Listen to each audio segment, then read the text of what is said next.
Student आप सभी का एक बार फिर से केमिस्ट्री पाठशाला में स्वागत है। आज के इस वीडियो में हम लोग इलेक्ट्रोकेमिस्ट्री का सबसे इम्पोर्टेंट टॉपिक पढ़ने वाले हैं, जिससे बोर्ड परीक्षा में हर साल क्वेश्चन पूछे जाते हैं। तो इस वीडियो को थोड़ा ध्यान से देखिएगा। और जो टॉपिक हम पढ़ने वाले हैं उसका नाम है नस्ट इक्वेशन। नस्ट इक्वेशन जो होता है, इसको कई बुक में या कई पेपर में इसको निर्नस्ट इक्वेशन करके भी पूछा जाता है। निर्नस्ट समीकरण क्या है? अब ये समीकरण है क्या, आइए इसको समझते हैं। इस समीकरण को समझने से पहले दो बातें जो पिछले वीडियो में भी आपको बताई गई हैं कि अगर हम किसी भी धातु के लवण का विलयन लेते हैं, जैसे अगर हम जिंक सल्फेट का विलयन लेंगे तो इस जिंक सल्फेट के विलयन में SO4 पे डबल माइनस Zn पे डबल प्लस होगा, यानी विलयन में आयन होंगे। और अगर आप किसी धातु की छड़ को इसमें डुबोएंगे जो कि इलेक्ट्रोड बनेगा, तो इलेक्ट्रोड पर जिंक के परमाणु होंगे। यानी दो चीज़ें क्लियर हैं। अगर मैं कोई भी धातु लिखता हूँ, जैसे मैं जिंक लिख रहा हूँ केवल, तो आप इसके बगल में इसकी अवस्था को सॉलिड लिखेंगे, यानी ये इस छड़ पर है, सॉलिड अवस्था में है। लेकिन अगर किसी भी चीज़ पर हमने आवेश लगा के उसको आयन में बदला हुआ है, तो आयन हमेशा जलीय विलयन में होगा। और अगर जलीय विलयन में होगा तो आप उसके बगल में AQ जरूर लिखेंगे। ये दोनों बातें क्लियर हो रही हैं। तो आइए समझते हैं नस्ट इक्वेशन है क्या। एक वैज्ञानिक थे, जर्मन वैज्ञानिक नस्ट। उन्होंने किया क्या, उन्होंने धातुओं का जो इलेक्ट्रोड विभव होता है, जिसको हम लोगों ने पिछले वीडियो में पढ़ा था, इसको ई से लिखते हैं। धातुओं का एक मानक इलेक्ट्रोड विभव होता है, जिसको हम लिखते हैं E0 से। और विलयन में जो धातु आयनों की सांद्रता है, जैसे इस विलयन में यहाँ पर देखिए हमारे पास धातु का आयन कौन है, Zn डबल प्लस है, तो इसकी अपनी एक सांद्रता होगी, चाहे 1 मोलर या 2 मोलर। तो उस विलयन में जो भी धातु के आयन है उसकी सांद्रता है। इन तीनों में संबंध बताया गया है नस्ट के द्वारा। किसके किसके विषय में? इलेक्ट्रोड विभव, मानक इलेक्ट्रोड विभव और विलयन में धातु आयन की सांद्रता के मध्य एक समीकरण बनाया गया है। और उसी समीकरण को हम लोग जानते हैं नस्ट इक्वेशन के नाम से। इस समीकरण में है क्या चीज़, चलिए देखते हैं। यहाँ देखिए पहले स्टेटमेंट में इसी चीज़ को बताया भी गया है कि जर्मन वैज्ञानिक नस्ट ने तत्वों के इलेक्ट्रोड विभव, उनके मानक इलेक्ट्रोड विभव और विलयन में धातु आयनों की सांद्रता होती है, उसको मिला करके उन्होंने एक समीकरण बनाया है, जिसको हम कहते हैं नस्ट समीकरण।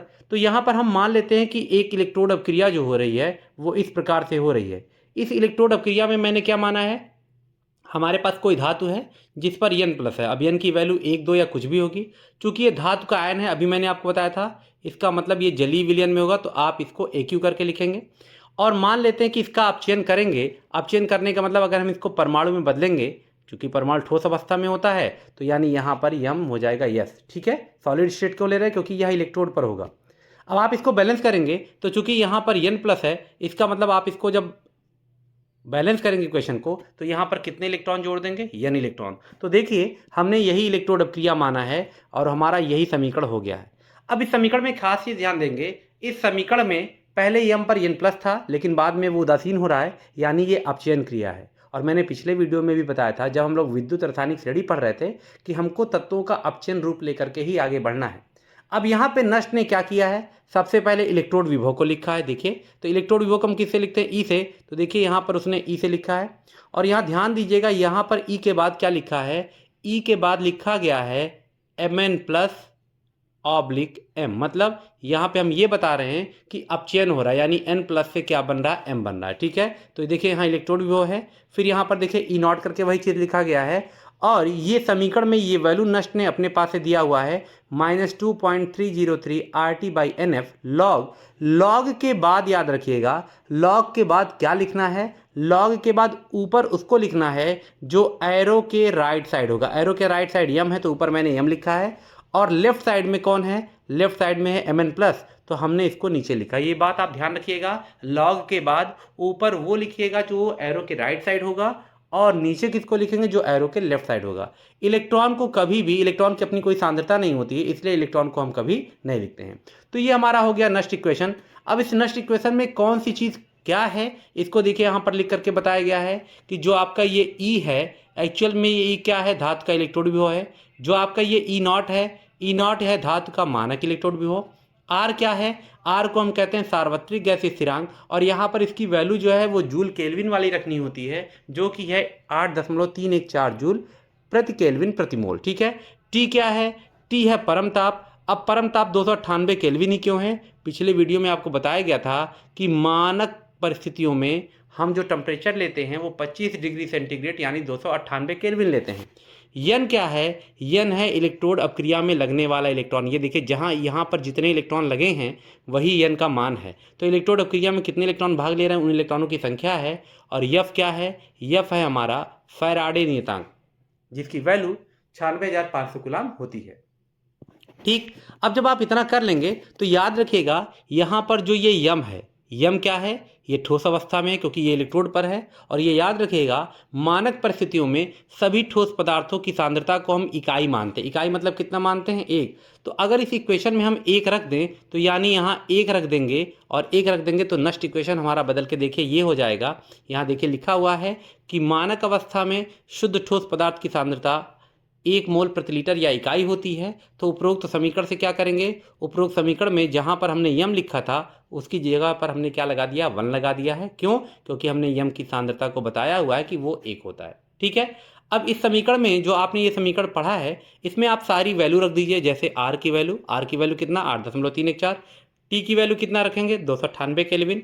एफ की वैल्यू कितना लिखेंगे? 96,500 कूलम। तो यहाँ देखिए वो सारी वैल्यू यहाँ पर रख दी गई है। और जब आप ये वैल्यू रखेंगे तो देखिए ई की जगह पे तो ई ही है, ये देखिए ई नॉट लिखा था, ई नॉट लिखा है। फिर यहाँ देखिए 2.303 लिखा हुआ है। आर की जगह पे देखिए आ गया है 8.314 और टी की जगह पे आ गया है 298 केल्विन। ठीक है, डिवाइडेड किससे किए? यन का मान अभी नहीं पता है तो यहाँ यन ही लिखेंगे। और फैराडे नियतांक यहाँ 96,500 कूलम है।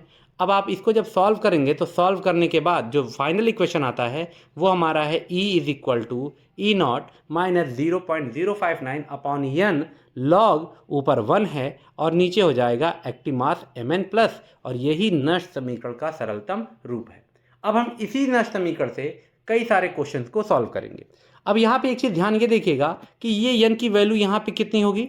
अगर हम अपने एग्जाम्पल को समझें तो यहाँ पर यन की वैल्यू हर इलेक्ट्रोड अपक्रिया में कितने इलेक्ट्रॉन लग रहे हैं वही यन की वैल्यू होती है। इसकी वैल्यू 1 भी हो सकती है, 2 भी हो सकती है, 3 भी हो सकती है, जैसा क्वेश्चन में हमको मिलेगा। तो चलिए इससे जुड़ा हुआ प्रश्न सॉल्व करते हैं। पहला प्रश्न जैसे दिया है, निम्नलिखित अर्धसेलों के लिए इलेक्ट्रोड विभव ज्ञात करिए। अब निम्नलिखित अर्धसेलों के लिए इलेक्ट्रोड विभव कैसे ज्ञात करेंगे? सबसे पहले देखिए यहाँ 3 क्वेश्चन दिया है।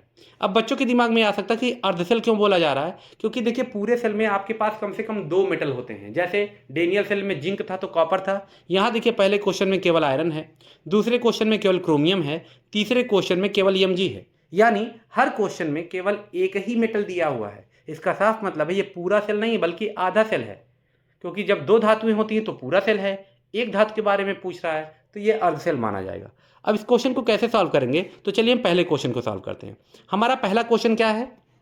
हमारा पहला क्वेश्चन है ये जहाँ पर हमको इतनी जानकारी दिया हुआ है। अब हम करेंगे क्या? सबसे पहले हम इक्वेशन बनाएंगे। कैसे? ये देखिए यहाँ Fe पे डबल प्लस है, Fe पे डबल प्लस किस में कन्वर्ट हो रहा है? Fe में। तो सबसे पहले हम क्या करेंगे? यहाँ पे इक्वेशन लिखेंगे कि भाई Fe पे डबल प्लस है, चूँकि ये आयन है तो इसका मतलब अपने जलीय विलयन में होगा। और बदल किस में रहा है? Fe में। तो आप यहाँ पर लगा देंगे Fe। अब आप यहाँ पर इक्वेशन को बैलेंस करेंगे तो यहाँ देखिए यहाँ पर 2 प्लस है, यहाँ पर कितना है? 0 है, कोई आवेश नहीं है। आप दोनों पक्षों के आवेश का अंतर निकालो तो यहाँ पर देखो 2 प्लस है, यानी इधर +2 है और इधर कितना है? इधर है 0। तो दोनों पक्षों के आवेश का अगर आप अंतर निकालेंगे तो +2 और 0 का अंतर कितना आएगा? 2 आएगा।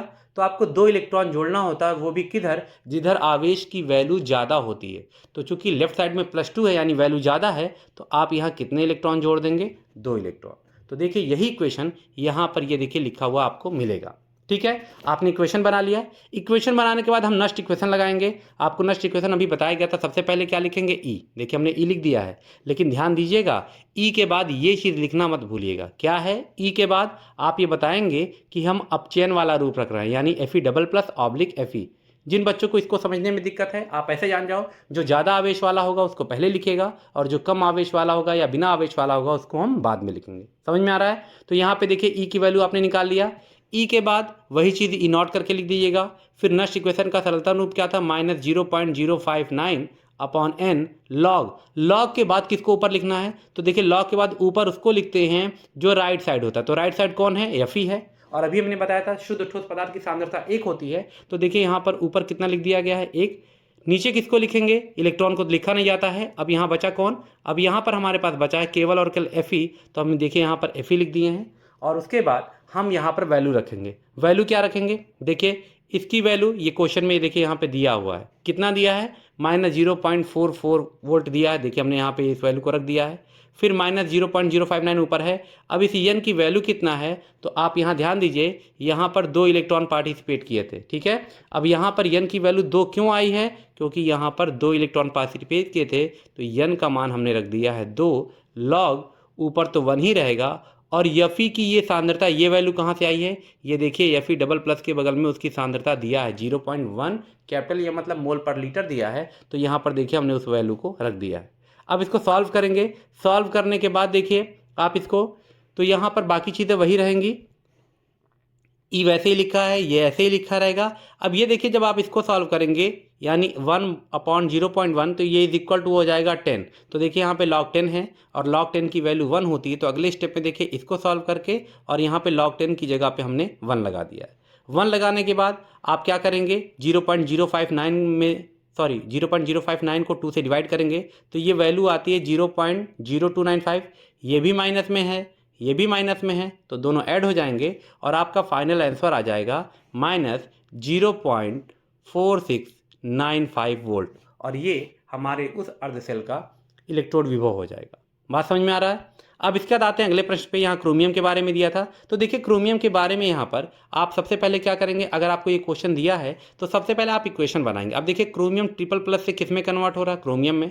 तो सबसे पहले आप क्या लिखेंगे, क्रोमियम जिस पर कितना प्लस है, ट्रिपल प्लस है, और चूंकि ये आयन है तो ये एक्वा सोल्यूशन यानी जली विलयन में होगा, और इससे बनेगा क्रोमियम। क्रोमियम चूंकि उदासीन है, यहाँ ये सॉलिड फेज में हो जाएगा, इस पर कोई आवेश नहीं है। अब अगर आप दोनों आवेशों का अंतर निकालेंगे तो एक और 3 प्लस है, एक और 0 है, अंतर 3 का आएगा। तो 3 इलेक्ट्रॉन जोड़ेंगे, वो भी उधर जिधर आवेश बड़ा होगा। तो +3 और 0 में बड़ा कौन होता है, +3। तो आप यहाँ पर कितने इलेक्ट्रॉन जोड़ देंगे, 3 इलेक्ट्रॉन।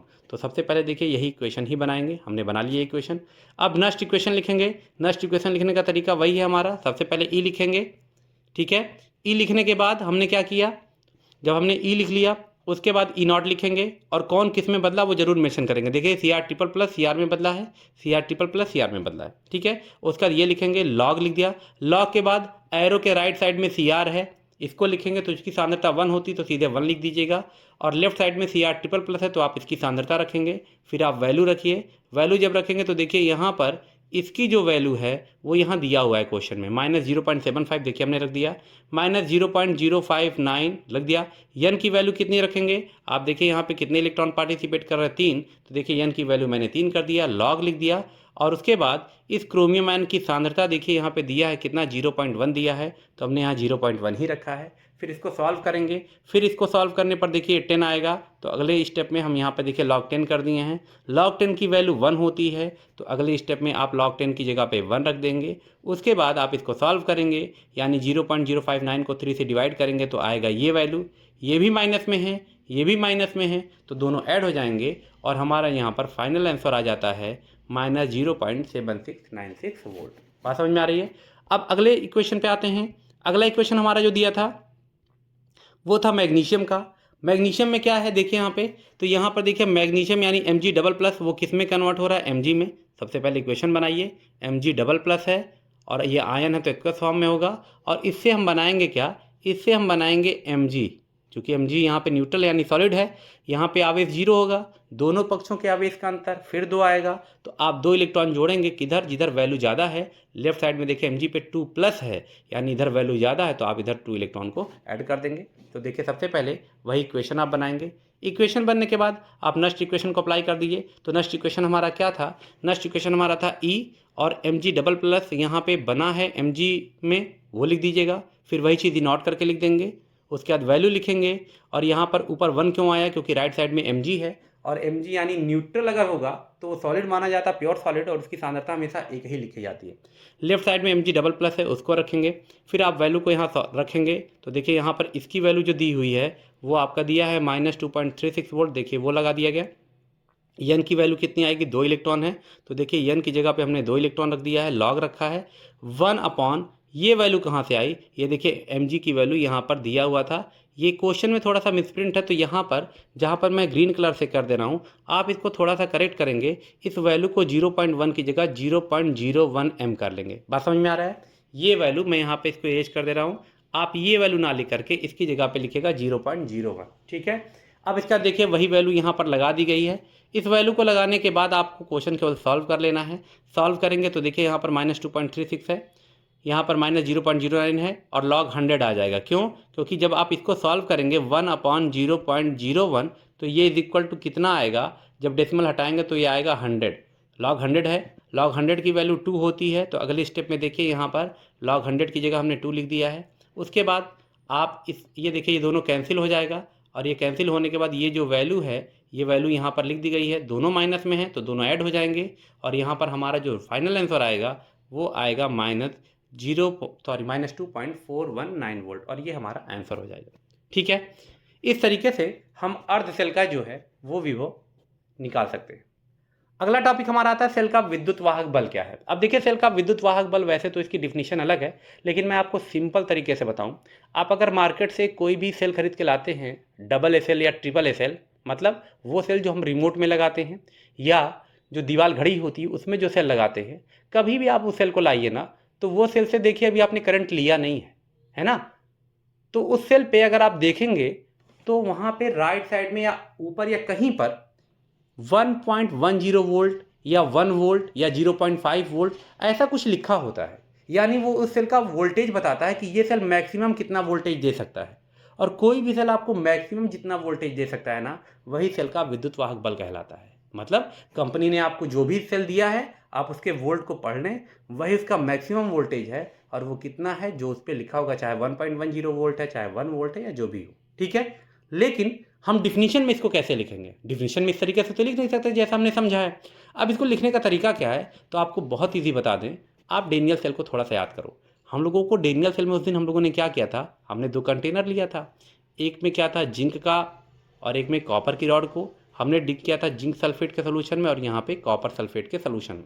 ठीक है, आपको मैंने बताया था कि जब भी आप रॉड को सोल्यूशन में डिप करेंगे तो एक पोटेंशियल डिफरेंस आएगा, जिसको हमने क्या कहा था, इलेक्ट्रोड विभव, और किससे लिखा था, ई से। ये एनोड का है, ANODE एनोड का, और यहाँ पर जो इलेक्ट्रोड विभव आया था वो इलेक्ट्रोड विभव कहलाएगा किसका, कैथोड का। ठीक है, अब है क्या, आपने इसको जोड़ दिया था, ऐसे सेल पूरा बना दिया था। तो होता क्या है, इस सेल ने जो विद्युत धारा उत्पन्न की है, आप उस विद्युत धारा को लीजिए नहीं, मतलब सेल से आपने अभी तक विद्युत धारा ली नहीं है। अगर आपने सेल से विद्युत धारा नहीं ली है तो इसके दोनों इलेक्ट्रोड विभवों का अंतर किसका किसका, कैथोड का और एनोड का। यानी आप कैथोड में से, कैथोड को हम सी से लिख रहे हैं, EC में से EA फॉर एनोड और C फॉर कैथोड, कैथोड वाले इलेक्ट्रोड विभव में से एनोड वाला अगर इलेक्ट्रोड विभव घटा देंगे तो यही कहलाएगा उस सेल का विद्युत वाहक बल, जिसको ई सेल भी कहते हैं, या अगर आप ई सेल नहीं लिखना चाहते तो इसको EMF यानी इलेक्ट्रोमोटिव फोर्स भी कहते हैं। लेकिन शर्त याद रखिएगा, आपने उस सेल से विद्युत धारा ली नहीं है। तो यहाँ पर देखिए विद्युत वाहक बल की डिफिनीशन में वही चीज़ मेंशन किया गया है कि सेल से विद्युत धारा ना लेने की दशा में किसी सेल के दोनों इलेक्ट्रोड यानी जो कैथोड और एनोड हैं, इनके इलेक्ट्रोड विभवों का अंतर ही उस सेल का विद्युत वाहक बल कहलाता है। और सेल का जो विद्युत वाहक बल है इसको निम्नलिखित सूत्र से ज्ञात करते हैं। क्या है वो सूत्र, आगे देख लीजिए। यहाँ पर हमने लिखा EMF ऑफ सेल यानी इलेक्ट्रोमोटिव फोर्स, ये EMF इलेक्ट्रोमोटिव फोर्स जो है इसको EMF कहते हैं शॉर्टकट में, या ई सेल है। इसके लिए आप कैथोड का इलेक्ट्रोड विभव लेंगे। ये इलेक्ट्रोड विभव को मैंने रिडक्शन पोटेंशियल क्यों लिखा है, क्योंकि मैंने बताया था कि हम विद्युत रासायनिक श्रेणी को अपचयन विभव के आधार पर बनाए हैं। तो यानी आप जो इलेक्ट्रोड विभव लेंगे वो अपचयन वाला लेंगे। तो ये कैथोड का अपचयन विभव है और ये एनोड का अपचयन विभव है। याद रखिएगा अपचयन लेकर के जाना है। तो आपको करना क्या है, कैथोड के अपचयन विभव में से एनोड के अपचयन विभव को घटा देना है। अब कैथोड होता किधर है, कैथोड सेल में होता राइट साइड, तो आप इसको ई राइट और एनोड किधर होता लेफ्ट, तो लेफ्ट में लिख सकते हैं, या राइट की जगह पे आप कैथोड माइनस एनोड करके भी लिख सकते हैं। ठीक है, अगर मान लेते हैं कि सेल मानक दशाओं में काम कर रहा है तो मानक दशाओं में काम करने पर आपके ई सेल की जगह हो जाएगा ई नॉट सेल, ई कैथोड की जगह हो जाएगा ई नॉट कैथोड और ई एनोड की जगह हो जाएगा ई नॉट एनोड करके। बात समझ में आ रही है। अब इसके बाद आते हैं हम नस्ट इक्वेशन से ये ई सेल कैसे निकाल सकते हैं। एक चीज़ याद रखिएगा, ये ई नॉट सेल क्या है, ये है मानक सेल विभव। लेकिन अगर हम सेल विभव या विद्युत वाहक बल निकालना चाहेंगे तो वो ई सेल होता है और उसको ई कैथोड माइनस ई एनोड के सूत्र से निकाल सकते हैं। लेकिन अगर हम नस्ट इक्वेशन को अप्लाई करें तब कैसे हम सेल का विद्युत वाहक बल निकालेंगे, आइए उसको समझ लेते हैं। नस्ट समीकरण से हमें किसी सेल का विद्युत वाहक बल यानी EMF या ई सेल निकालना है तो यहाँ पर एग्जाम्पल हमने लिया डेनियल सेल का। अब इस डेनियल सेल में ये सेल का रिप्रेजेंटेशन आपको दिया है और कह दिया है कि इस सेल का आप विद्युत वाहक बल निकालिए नस्ट इक्वेशन से। तो सबसे पहला काम हम ये करेंगे कि हम ये पहचानेंगे कि इसमें एनोड कौन है और कैथोड कौन है। कोई भी सेल आपको दे सकता है। तो सबसे पहले देखिए, ये जो दो लाइनें पैरेलल बनी हुई है ना, ये आपका साल्ट ब्रिज डिनोट कर रहा है, यानी ये साल्ट ब्रिज है। साल्ट ब्रिज के बाईं तरफ जो हमारा है यही हमारा एनोड है और ये हमारा दाईं तरफ जो है ये हमारा कैथोड है। अब आप ये देखिए एनोड पर कौन सी क्रिया हुई। अगर हम बात करेंगे एनोड पर, तो एनोड पर कौन सी क्रिया हुई है, Zn बदल रहा है Zn डबल प्लस में, तो आप यहाँ लिखेंगे Zn, क्योंकि इस पर कोई आवेश नहीं, यानी ये ठोस अवस्था में है। और ये बदल रहा है किस में, ये बदल रहा है Zn2 प्लस में, चूँकि ये आयन है, इसका मतलब ये अपने जलीय विलयन में होगा। अगर आप यहाँ इलेक्ट्रॉन जोड़ेंगे तो देखिए यहाँ पर आवेश 0 है, दाईं तरफ 2 प्लस है, दोनों पक्षों के आवेश का अंतर 2 आएगा। तो आप 2 इलेक्ट्रॉन राइट साइड में यहाँ पर जोड़ देंगे, तो यानी यहाँ हमने लिख दिया 2 इलेक्ट्रॉन। अब कैथोड पर क्या हो रहा है, कैथोड पर देखिए कॉपर डबल प्लस कॉपर भी बदल रहा है। तो अगर हम कैथोड का समीकरण लिखेंगे तो यहाँ पर क्या हो जाएगा, कैथोड जहाँ कॉपर डबल प्लस, चूँकि ये आयन है तो ये अपने जलीय विलयन में होगा और ये बदल रहा है किस में, ये बदल रहा है Cu में, यानी सॉलिड फेज में। तो अब क्या होगा, इस बार हम 2 इलेक्ट्रॉन को बाईं तरफ जोड़ेंगे। अब इसको जोड़ के अगर हम फाइनल इक्वेशन बनाएंगे तो फाइनल इक्वेशन में क्या होगा, ये देखिए ये 2 इलेक्ट्रॉन जो तीर के दाईं तरफ थे और तीर के बाईं तरफ जो 2 इलेक्ट्रॉन है कैंसिल हो जाएंगे।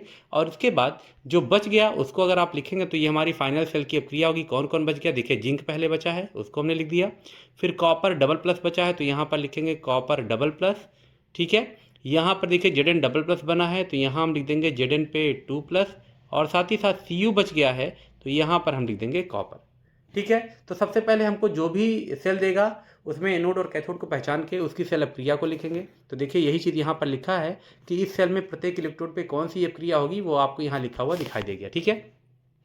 ये देखिए एनोड की क्रिया हो गई, कैथोड की क्रिया हो गई और पूर्ण सेल अपक्रिया जो मैंने बताया था वो भी लिखा हुआ मिल गया। अब इस सेल के लिए नस्ट इक्वेशन कैसे करेंगे, तो आपको याद होगा नस्ट इक्वेशन में सबसे पहले हम लिखते थे ई। तो देखिए यहाँ पर भी हम क्या करेंगे, सबसे पहले हम ई लिखेंगे, लेकिन चूंकि पूरे सेल की बात है तो यहाँ सेल लगाएंगे। फिर नस्ट इक्वेशन में क्या आता था, ई नॉट आता था, तो हमने ई नॉट लिख दिया। फिर क्या -2.303 RT, ये आप देखिए जाकर के ऊपर अभी यही किया गया था।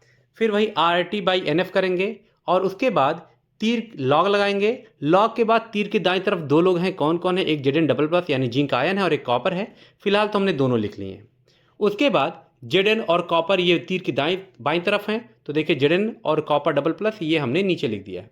अब आपको मालूम होगा कि जो शुद्ध ठोस पदार्थ है जैसे Cu, इस पर कोई आवेश नहीं, मतलब ये शुद्ध ठोस पदार्थ है, और यहाँ Zn इनकी सांद्रता 1 होती है। तो अगले स्टेप में हम यहाँ पर इनकी वैल्यू 1 रखेंगे और 1 रखने से Zn पर कोई असर नहीं पड़ेगा।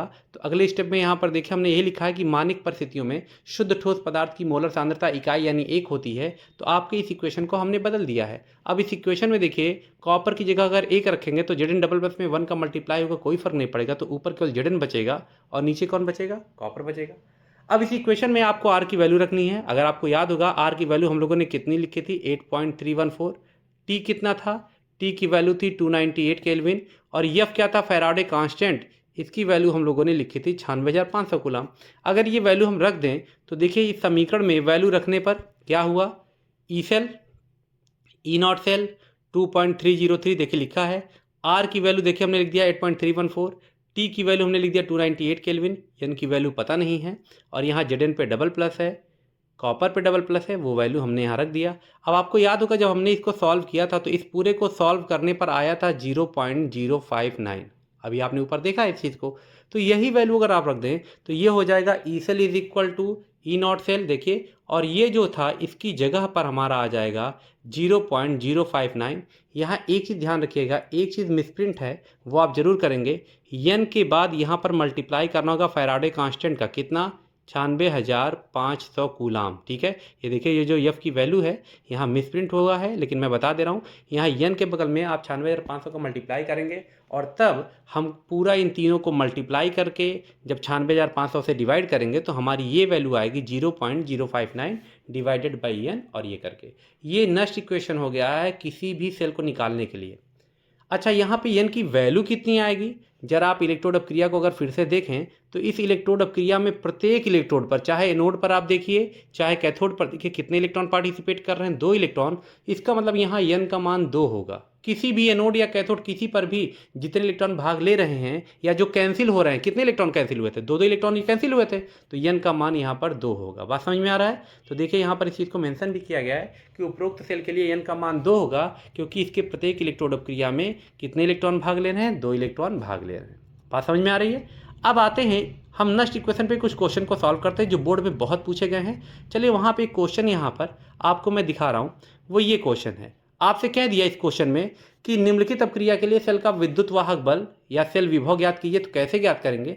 सबसे पहला काम, आपको ये सेल अपक्रिया दे दिया है ना, सेल अपक्रिया को देख करके आप जरा भी पैनिक मत होइएगा, घबराइएगा नहीं। आपको सेल अपक्रिया दिया है तो इसमें सबसे पहले हम ये पहचानेंगे कौन एनोड है कौन कैथोड है। तो ये देखिए Mg से Mg डबल प्लस होना, आवेश बढ़ रहा, ऑक्सीकरण संख्या बढ़ रही है, इसका मतलब यही क्रिया एनोड पर होगी। तो एनोड पर कौन सी क्रिया हुई? जो आपका Mg था जो कि सॉलिड अवस्था में है, और ये बदला किस में है? ये बदला है Mg डबल प्लस में, चूँकि ये आयनिक हो गया है तो ये का सोल्यूशन में होगा। और जब हम इसको बैलेंस करेंगे तो यहाँ कितने इलेक्ट्रॉन जोड़ देंगे? 2 इलेक्ट्रॉन। ठीक है। कैथोड पर क्या होगा? कैथोड पर 2Ag प्लस से क्या बना है? 2Ag। तो कैथोड का अगर आपको समीकरण लिखना है तो आप यहाँ लिख सकते हैं 2Ag प्लस, ये अपने कौन से रूप में है? आयन है तो जलीय रूप में होगा। और यहाँ पे जैसे ही आप इसको 2 इलेक्ट्रॉन देंगे ये बदल जाएगा 2Ag में, और Ag कौन सी अवस्था में होता है? सॉलिड अवस्था में। तो सबसे पहले जो आपको सेल अपक्रिया दिया है उस सेल अपक्रिया में आप एनोड और कैथोड की अपक्रिया को अलग अलग कर लेंगे। इसके साथ ही साथ आप यहाँ देखिए पूरे सेल का विभव यानी E0 सेल दिया है, log 13 का मान दिया, हो सकता है उसका काम लगे, और log 0.01 का भी मान दिया -2, जो काम आगे लग सकता है। ठीक है, आपने एनोड कैथोड पहचान लिया। अब इस सेल के लिए नष्ट इक्वेशन लिखिए, जैसा आपको ऊपर अभी आपने लिखा था ना, यही नष्ट इक्वेशन आपको लिखना है। अब कैसे लिखेंगे? देखिए यहाँ पे आप सेल अपक्रिया को देखते हुए जब लिखेंगे तो सबसे पहले देखिए हमने यहाँ क्या लिखा है, हमने यहाँ लिखा है ई सेल, लिख दिया है।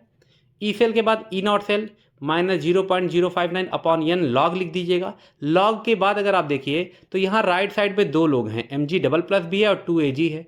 चूंकि Ag उदासीन है यानी वो शुद्ध ठोस पदार्थ है, यहाँ सॉलिड लिखा भी है, इसकी सांद्रता को लिखने का कोई मतलब नहीं होता है, तो यहाँ पे केवल Mg लिखेंगे। तो देखिए यहाँ पे Mg लिखा हुआ है।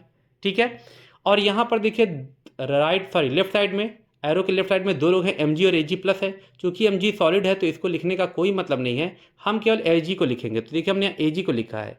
अब ये सवाल उठता है कि हमने Ag पर यहाँ 2 की घात क्यों लगा दी भाई? Ag पर 2 की घात इसलिए लगाई है क्योंकि यहाँ पर देखिए Ag के आगे 2 लिखा है।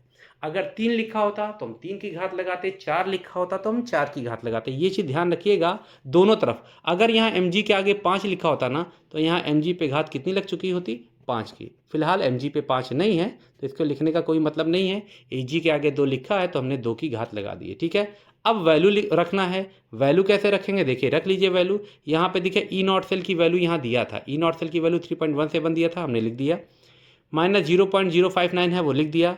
कितने इलेक्ट्रॉन हर इलेक्ट्रोड अपक्रिया में भाग रहे हैं? देखिए 2 इलेक्ट्रॉन, तो n की जगह पे हमने रख दिया है 2 इलेक्ट्रॉन। लॉग मैग्नीशियम आयन की सांद्रता, मैग्नीशियम आयन के विलयन की सांद्रता देखिए दिया 0.13, वो हमने लिख दिया यहाँ पर। और सिल्वर आयन की सांद्रता 0.01 है तो 0.01 लिख के ऊपर चूंकि स्क्वायर लगा था तो हमने स्क्वायर लगा दिया।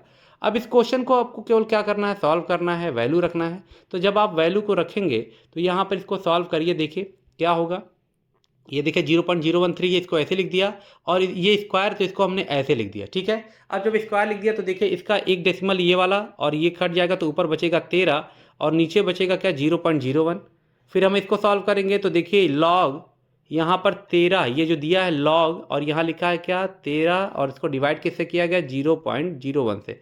जब आप इसको ओपन करेंगे तो लॉग को 13 के लिए लिखेंगे तो हो जाएगा कितना? log 13 हो जाएगा।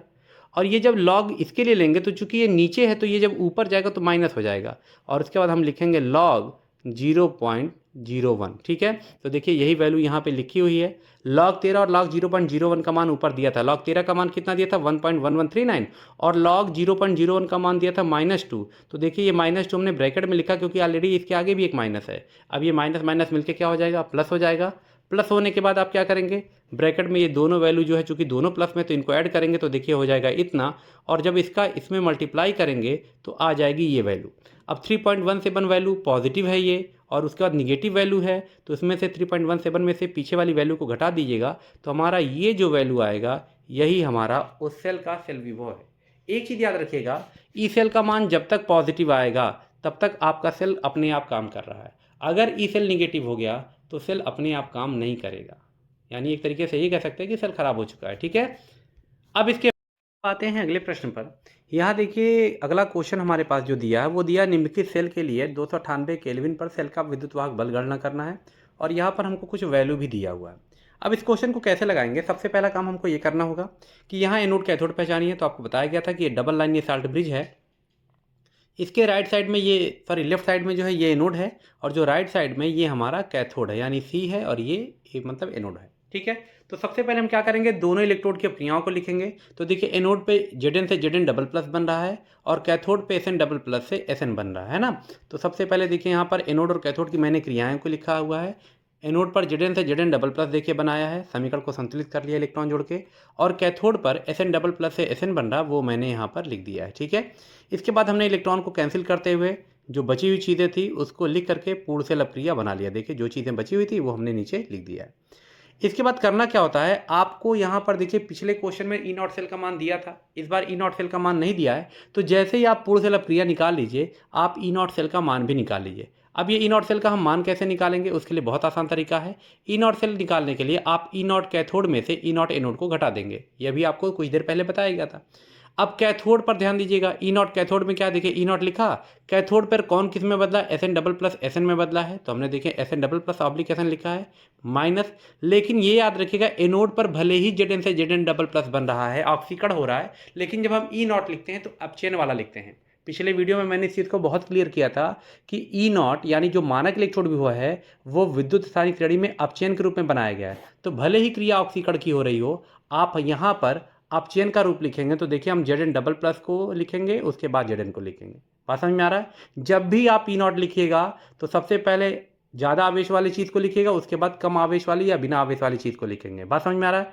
अब यहाँ पर आपको वैल्यू देखिए दिया हुआ है, Sn की वैल्यू दिया है -0.14 वोल्ट, देखिए यहाँ पे हमने रख दिया है, फिर माइनस का सिंबल लगा, और जो Zn की वैल्यू देखिए दिया वो रिडक्शन वाला ही दिया है, वो यहाँ पर आपको दिया हुआ है। अब ये माइनस मिलकर देखिए यहाँ प्लस हो गया, और प्लस में से ये माइनस आगे वाला ये घटा देंगे तो यहाँ पर ई नॉट सेल का मान आ गया +0.62 वोल्ट।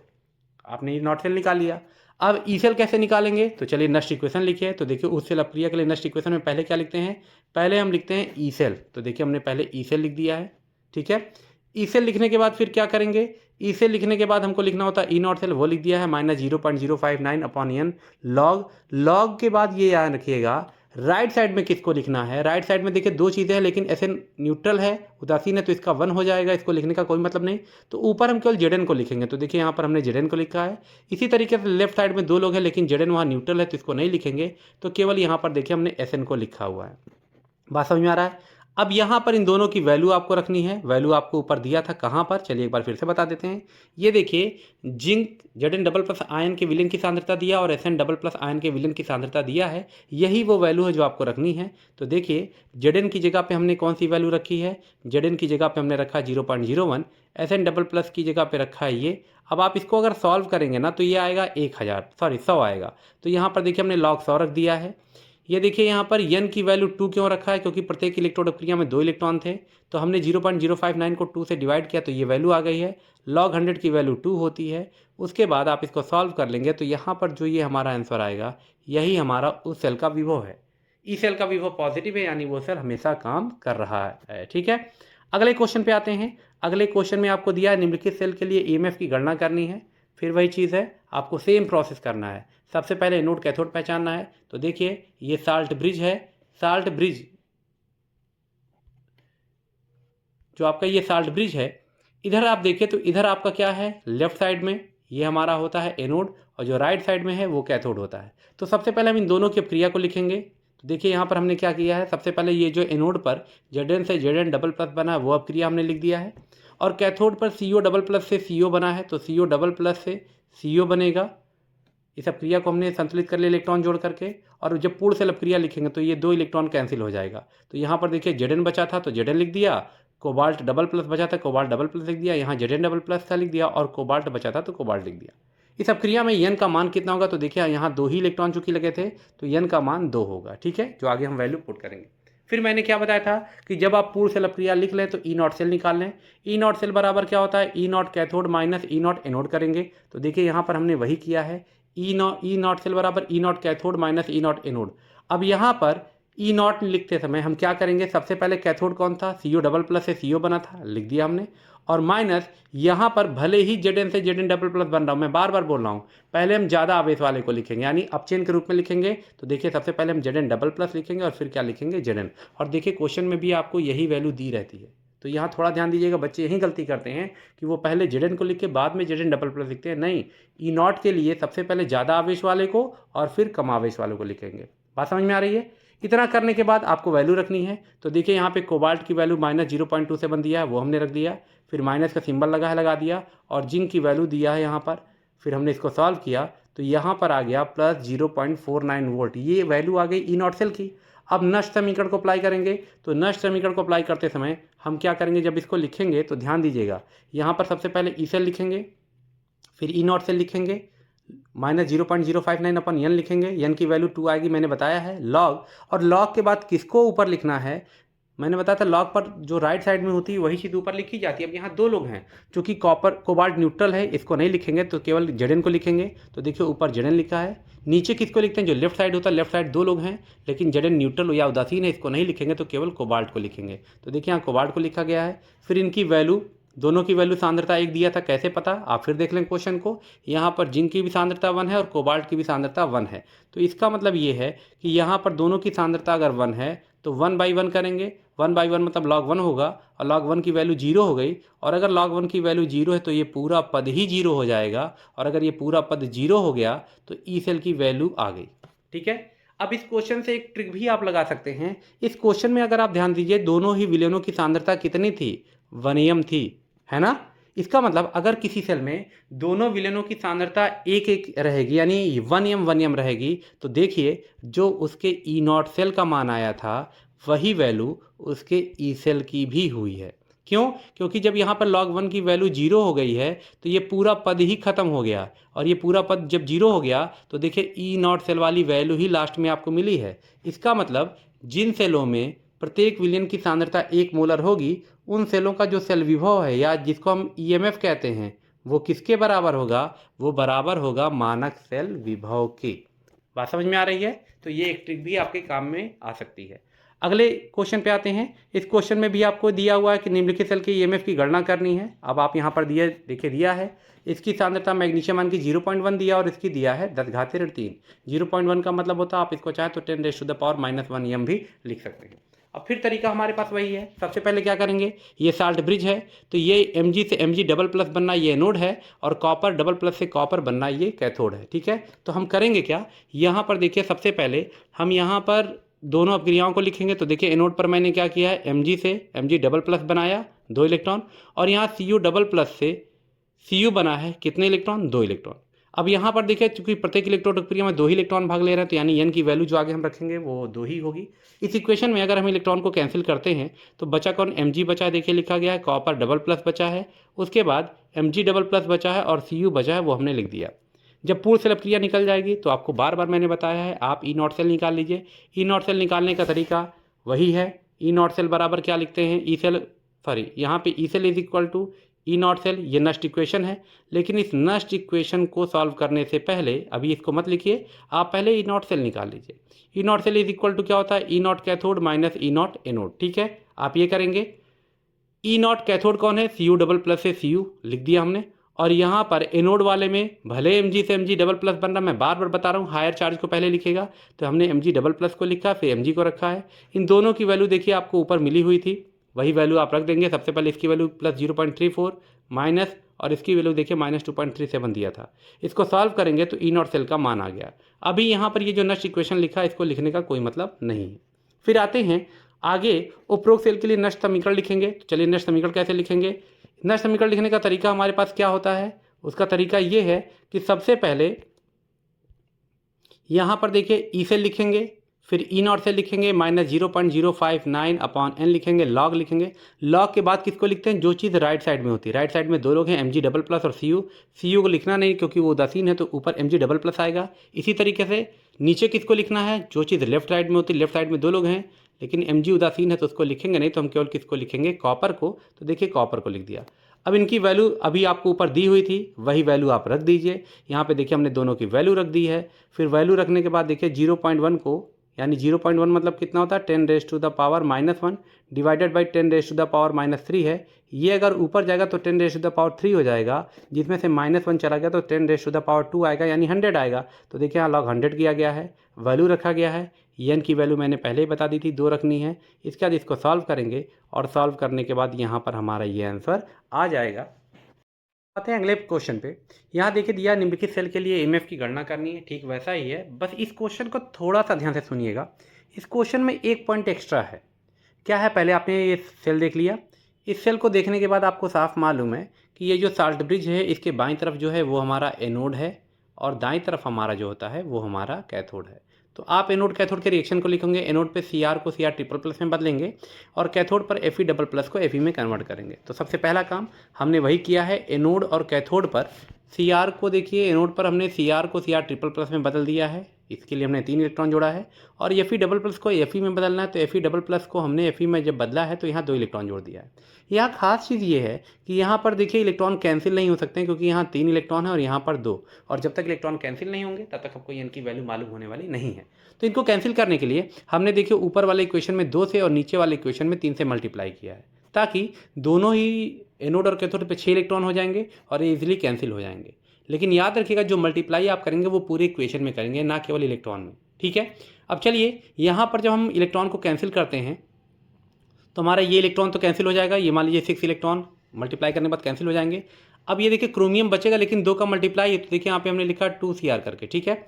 उसके बाद Fe++ बचा है, लेकिन वो 3 से मल्टीप्लाई हो चुका, तो यहाँ देखिए Fe++ के आगे हमने 3 का मल्टीप्लाई किया है। क्रोमियम ट्रिपल+ है, लेकिन 2 से मल्टीप्लाई है, तो यहाँ लिख दिया है। और Fe यहाँ पर ये हो जाएगा 3, ठीक है। आपको पूर्ण सेल अपक्रिया मिल गई। पूर्ण सेल अपक्रिया मिलने के बाद हम बार बार बताते हैं कि आप E0 सेल निकाल लीजिए अगर नहीं दिया है तो। E0 सेल कैसे निकालेंगे, वही तरीका हमारे पास। E0 cell is equal to E0 cathode minus E0 anode. E0 cathode में क्या है, Fe++ से Fe, वही लिख दिया। और यहाँ पे नोड में भी हायर चार्ज को ही पहले लिखा जाता है, तो यहाँ Cr++ और फिर Cr देखिए यहाँ पे लिखा हुआ है, ये मिल जाएगा। वैल्यू देखिए दिया हुआ है, इसकी वैल्यू दिया है Fe की -0.45, वो हमने यहाँ रख दिया, माइनस लगा दिया। और Cr++ की वैल्यू ये देखिए दिया -0.75। अब ये देखिए दोनों माइनस मिलके यहाँ पे हो गए हैं प्लस। अब इस प्लस वाले में से आगे का जो माइनस वाला वैल्यू वो घटाएंगे, तो यहाँ पर जो वैल्यू आएगी वो आएगी +0.30 वोल्ट, ठीक है। इतना करने के बाद अब नस्ट इक्वेशन लगाएंगे। तो नस्ट इक्वेशन में करना क्या है, जो चीज़ ध्यान में रखने वाली बात है, मैंने बताया था कि आप सबसे पहले EMF ऑफ सेल या ई सेल लिखेंगे is equal to E0 cell minus 0.059 upon n की वैल्यू यहाँ याद रखिएगा 6 इलेक्ट्रॉन आई है, क्योंकि कैंसिल होने वाले इलेक्ट्रॉनों की संख्या 6 थी, तो एन की वैल्यू 6 रखेंगे। अब यहाँ पर ध्यान दीजिए, ऊपर किसको लिखते हैं, जो चीज़ राइट साइड में होती है, राइट साइड में 2 लोग हैं, चूंकि Fe न्यूट्रल है इसको नहीं लिखेंगे, हम क्रोमियम आयन की सांद्रता लिखेंगे और वो 2 बार है तो वो 2 का पावर बनेगा। तो देखिए यहाँ पे हमने क्रोमियम आयन की सांद्रता है और यहाँ देखिए पावर कितना लगा दिया है, 2 लगा दिया है। इसी तरीके से नीचे किसको लिखते हैं, जो लेफ्ट साइड में होता है, लेफ्ट साइड में 2 लोग हैं, 2Cr and 3 Fe++। Cr neutral है, इसको नहीं लिखेंगे, तो यहाँ केवल हम Fe++ की सांद्रता लिखेंगे और घात कितने की लगाएंगे, 3 की। तो देखिए यहाँ Fe++ पे घात कितने की लगाएं, 3 की। वैल्यू कहाँ से रखेंगे, आपको क्वेश्चन में दिया है ये वैल्यू, ये देखिए यहाँ पर दोनों की सांद्रता दिया हुआ है, कितना कितना दिया है, इसकी सांद्रता दिया 0.1 और इसकी सांद्रता दिया है 0.001 m। यही वैल्यू हम यहाँ पे ले जाके रख देंगे। तो देखिए यहाँ पर हमने दोनों की वैल्यू रख दिया है, एक की 0.1 और एक की 0.01, और जो पावर उस पर लगा हुआ था पहले से वो लगा दिया है। फिर हमने सिंपल किया है, 0.1 को हमने लिख दिया 10⁻⁻1 और 0.001 को हमने लिख दिया 10⁻⁻3। फिर इसको सॉल्व किया है। सॉल्व करने के बाद देखिए 10⁻⁻1 पे 2 का पावर है, तो ये हो जाएगा 10⁻⁻2, और यहाँ पर हो जाएगा ये नीचे वाला 10⁻⁻3 पर 3 का पावर था, तो ये हो जाएगा 10⁻⁻9। ये -9 ऊपर आएगा तो प्लस हो जाएगा, और +9 में से 2 चला गया तो यहाँ जाएगा 7। जब इसको सॉल्व करेंगे तो सॉल्व करने में एक चीज़ का ध्यान रखिएगा, यहाँ पर ये जो पावर है ना, ये सेव लॉग के आगे आ जाएगा, तो यहाँ पर इसको आप लिखेंगे क्या, 7 log 10 करके, समझ में आ रहा है, क्योंकि पावर आगे चला जाता है लॉग के। तो देखिए यहाँ पे ये 7 log 10 है। log 10 की वैल्यू कितनी होती है, 1 होती है, तो उसको लिखने का कोई मतलब नहीं, क्योंकि कोई असर नहीं पड़ेगा, तो 7 हो जाएगा। उसके बाद आप इसको सॉल्व करिएगा। सॉल्व करने के बाद ये जो आपका आंसर आया है, यही हमारे सेल पोटेंशियल की वैल्यू हो जाती है। समझ में आ रहा है। इसके बाद आते हैं अगले क्वेश्चन पे। यहाँ पे देखिए दिया है निम्नलिखित सेल के EMF की गणना करनी है। ये ठीक पिछले क्वेश्चन के जैसा है। इसमें भी देखिए इलेक्ट्रॉन इक्वल नहीं है, क्यों, क्योंकि यहाँ पर 2 प्लस है और यहाँ पर 1 प्लस है। इसका मतलब इसके इलेक्ट्रॉन को आपको मल्टीप्लाई करके इक्वल करना पड़ेगा। लेकिन इसमें आपको एक काम ये करना है, ये क्वेश्चन मैं आपको नहीं बताऊंगा, ये क्वेश्चन आप खुद लगाएं और खुद लगाने के बाद मुझे कमेंट बॉक्स में मेंशन करिएगा कि आपका आंसर कितना आया है। फिर मैं आपको बताता हूँ कि आपका प्रोसेस सही था, आपका आंसर सही था या नहीं सही था। एक चीज़ और है, अगर आपको इस वीडियो से कुछ भी सीखने को मिला है तो आप एक लाइक इस वीडियो पे ज़रूर करेंगे। साथ ही साथ अपने उन दोस्तों को भी शेयर करिए जो किसी वजह से कोचिंग में नहीं जा पा रहे हैं, उनके पास पैसे नहीं हैं। मिलते हैं आपसे अगले वीडियो में एक और ही मज़ेदार टॉपिक के साथ।